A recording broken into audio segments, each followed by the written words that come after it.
Yo, what's going on YouTube? Welcome back to another video. In this video rather, I'm going to be breaking down how I do creative testing with my new cost cap structure and strategy that allows me to test a high volume of creative with little to no downside. There's absolutely zero risk. I can test at the highest volume of creative that I have readily available. And the winners that are good to go and will scale and make me money will spend, and the losers don't spend and I keep my money. So I'm going to break down how to do that in this video, and make sure you stick around to the end because I'm going to reveal the entire thing, as well as show you a couple different alternative ways to run using this new cost cap setup that I've been experimenting with.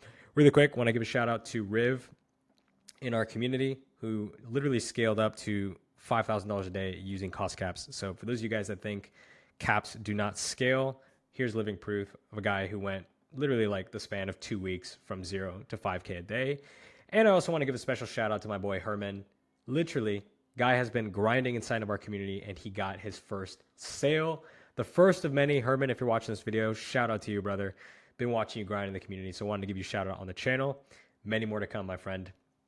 Now, all that being said, if you want to get access to God Tier Ecom, which contains my complete masterclass, literally step by step, that shows you how to make your first $1,000 a day with meta ads dropshipping with little to no risk or downside using cost caps.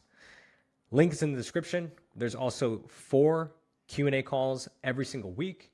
And if you join today, you get access to a free one-on-one coaching call with myself. Enrollment is closing on the 28th, and the price is also going up on the 28th. So if you want to join now and lock in the cheapest rate it will ever be, make sure you hit the first link in the description. Enough self-promotion. Let's get into the video. So perfect timing, as I am currently setting up a cost cap test to start running. And I'm going to show you how I'm structuring this particular campaign. And the premise or the underlying strategy to however you want to set this up comes down to using cost caps. So when you're creating your campaign, whether it's CBO or ABO, you're going to come here. And if you select Advantage Campaign Budget, you're going to see the cost per result or the campaign bid strategy here. Select cost per result goal. If you're using ABO, you're going to see that setting here on the ad set level. And then you're going to enter in your cost per result goal. So the way I'm structuring this is 85.29 is 20% below my break-even point for this product.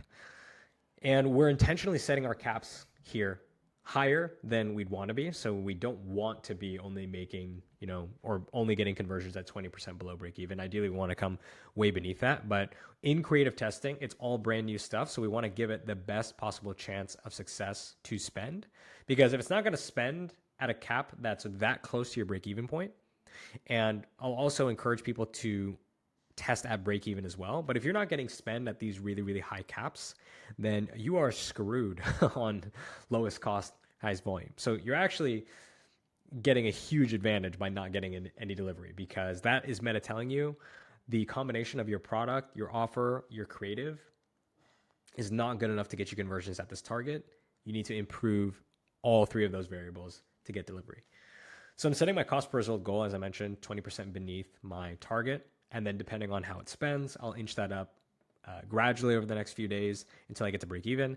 And if I'm not getting spend at break even, then I will move on to a completely new product. Now, the way I'm setting this up again is a CBO campaign. And the reason why I'm doing that is because I'm running several other tests. And if the caps decide to spend, then I could be in trouble in terms of budget. So I'm wanting to keep the account at a pretty low spend.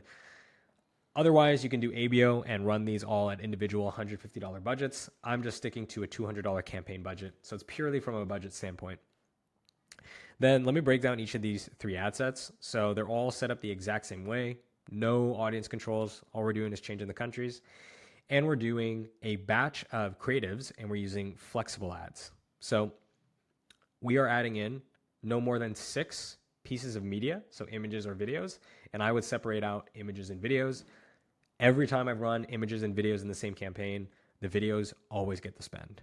So I separate them out completely, and I'm doing no more than 6 pieces of creative in my creative setup. You can do, 1 to 2 pieces of primary text or 1 to 2 headlines. I'm just sticking with 1 here because that's all I could come up with. And we're using the flexible format. So if If your account has flexible, then use flexible. If your account has dynamic creative, then use dynamic creative. When I check dynamic creative on this account, it just switches me over to flexible. So they mean the exact same thing. Either use dynamic creative or flexible and then throw in your creatives.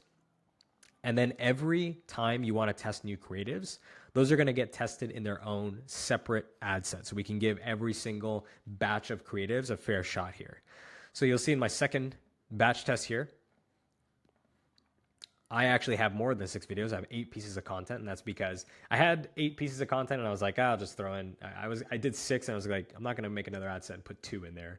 So I am just going to add in the other 2 videos and say screw it, and the balloons are flying.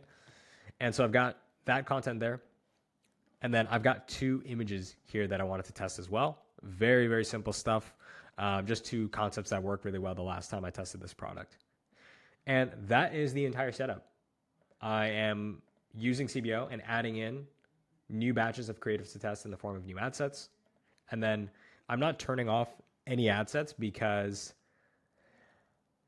the cost cap is here for me. So if there are going to be underperformers, they're just simply not going to spend, right?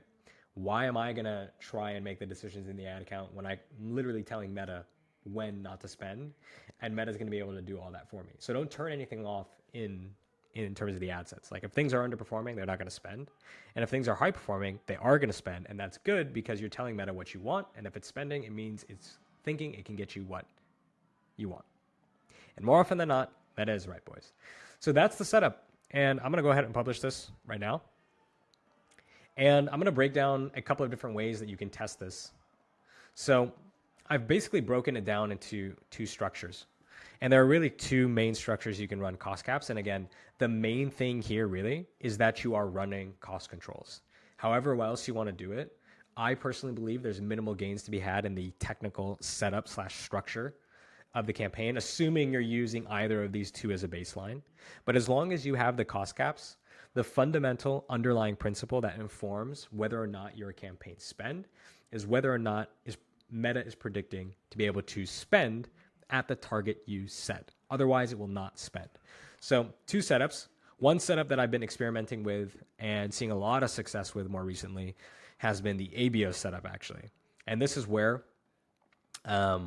we use an ABO campaign and we're assigning individual budgets to every batch of ad sets.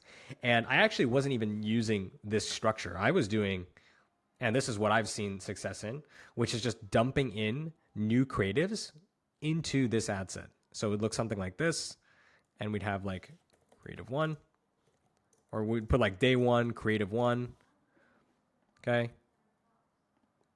And this would be like day 1, creative 2, and I would let that spend, and I'd dump like, up to 10 creatives in this thing. So it'd be like day 1, creative 10, right? And then all I would do is just add in additional creatives to this single ad set.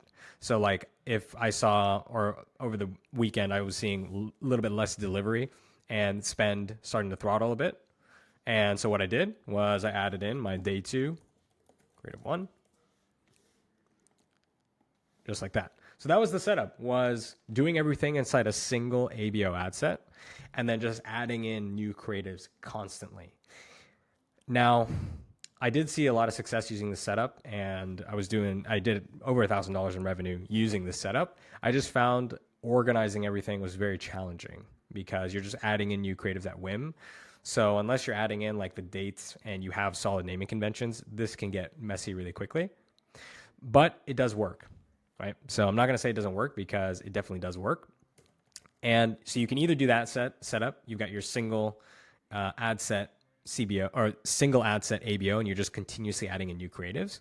Or you can test them this way, where you are every single batch of creatives that you want to test, you're assigning an individual ad budget and then assigning a cost cap to each of those creatives.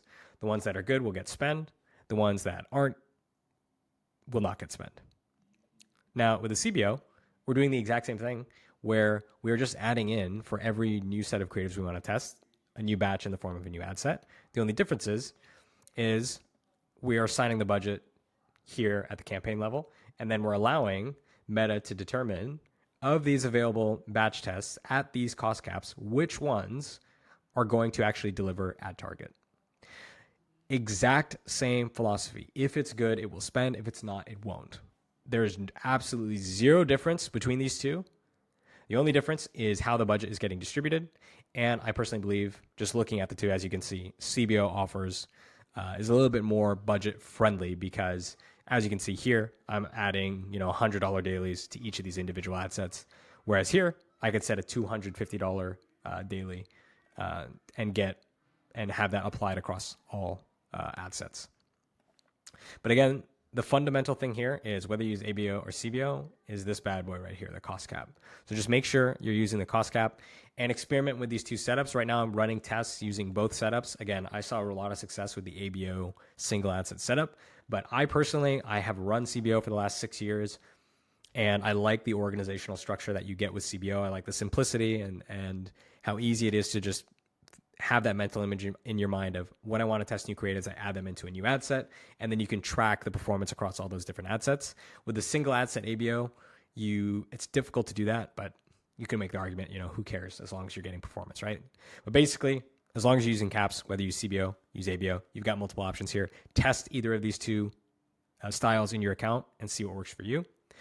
But that is going to do it for this video. That is how I structure creative tests in my account using cost caps to get the maximum ROI and eliminate anywhere from 80 to 90% of ad spend in my account.